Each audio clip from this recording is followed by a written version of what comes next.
Imagine a world where the biggest football clubs in England were crumbling, their stadiums were decaying ruins, and the best players in the world wouldn't dream of stepping foot on British soil. It's hard to believe now, but in the late 1980s, English football was a dying giant, suffocating under the weight of violence, bans, and bankruptcy. But then, a group of 5 men met in secret for a dinner that would change the sporting world forever, sparking a billion-dollar revolution that birthed the most watched league on the planet.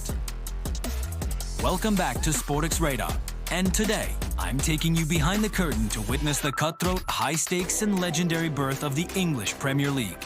To understand how the Premier League was born, we first have to look at the wreckage of what came before it. By 1985, English football was at its absolute rock bottom. The Heysel Stadium disaster had led to all English clubs being banned from European competitions, meaning the likes of Liverpool and Everton couldn't test themselves against the best in the world. Domestically, the First Division was a relic of the past, with crumbling terraces and a reputation for hooliganism that kept families away. The money was drying up, and the top clubs, the Big Five consisting of Arsenal, Everton, Liverpool, Manchester United, and Tottenham, were growing restless. They felt they were carrying the financial weight of the entire 92-club football league while receiving peanuts in return. The seeds of the rebellion were sown in 1990 at a secret dinner hosted by Greg Dyke, the then managing director of London Weekend Television. He met with the representatives of those Big Five clubs. The logic was simple but ruthless. If the biggest clubs broke away from the Football League, they wouldn't have to share their television revenue with the smaller clubs in the lower divisions. This wasn't just a sports decision, it was a cold, hard business move. They wanted a league that functioned like a premium entertainment product, not a traditional sporting competition. This was the moment the blueprint for the Premier League was truly drawn. Essentially a super league of its time, designed to monopolize the coming age of satellite television. But a breakaway isn't easy. You need legal backing. The Football League, which had governed English football since 1888, wasn't going to let their prize assets walk away without a fight. This is where the Football Association, or the FA, comes into the story. In a move of strategic brilliance, or perhaps betrayal, depending on who you ask, the FA backed the breakaway. Why? Because it weakened the power of the Football League, their longtime rivals for control over English football. In June 1991, the Founder Members Agreement was signed, establishing the basic principles for the new league.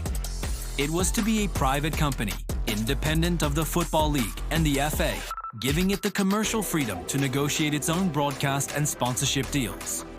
The man often cited as the architect of the league's commercial structure was Rick Parry, the first chief executive of the Premier League. However, the real fuel for this rocket ship was money from a source that many traditionalists feared, Rupert Murdoch and his fledgling Sky TV. At the time, Sky was losing millions of pounds every week and was on the verge of collapse. Murdoch needed a battering ram to get his satellite dishes into British homes, and he realized that English football was the only thing people would pay a premium for. In 1992, Sky outbid ITV with a staggering $304 million deal over 5 years. It was a gamble that changed the world. Suddenly, football wasn't just a game played on Saturday afternoons, it was a 24/7 media spectacle. The official birth date was May 27, 1992, when the FA Premier League was formed as a limited company. But the real magic happened on the pitch on August 15, March 1992. The atmosphere was electric, a mix of skepticism from the old guard and wild excitement from a new generation of fans. The very first game to kick off was at Bramall Lane, where Sheffield United hosted Manchester United. It took only 5 minutes for history to be written. Brian Deane, a powerful striker for Sheffield United, rose to meet a long throw-in and headed the ball into the net.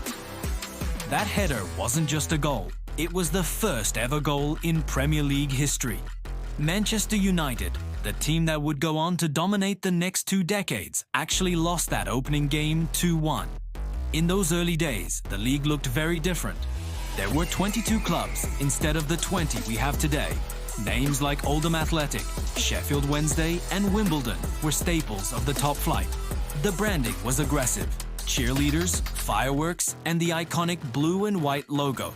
It was the whole new ball game marketing campaign in full swing. The first Monday Night Football broadcast featured parachutists landing on the pitch and a level of camera coverage that fans had never seen. People realized that this wasn't just the first division with a new name.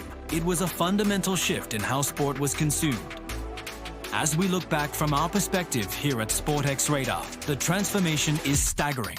Within a few years, the influx of television money allowed clubs to renovate their stadiums into the all-cedar cathedrals we see today. It allowed for the arrival of foreign superstars like Eric Cantona, Gianfranco Zola, and Dennis Bergkamp, who brought a level of technical flair that English football had been missing. The Premier League didn't just survive its birth, it devoured the competition. It turned local rivalries into global brands. Today, it's broadcast to over 800 million homes in 188 countries. The story of the Premier League's founding is a story of visionaries, rebels, and a lot of calculated risks. It was born out of a crisis and fueled by a desire for independence and profit. From that first Brian Dean header to the global empire it is today, the journey has been nothing short of cinematic. It reminds us that in football, as in life, the biggest rewards come to those who aren't afraid to break the rules and build something entirely new. Thank you for joining me on this journey through football history. If you enjoyed this deep dive into the origins of the world's greatest league, make sure to hit that subscribe button for Sportx Radar so you never miss an episode. We have plenty more stories from the world of sports coming your way. Until next time, keep your eyes on the radar.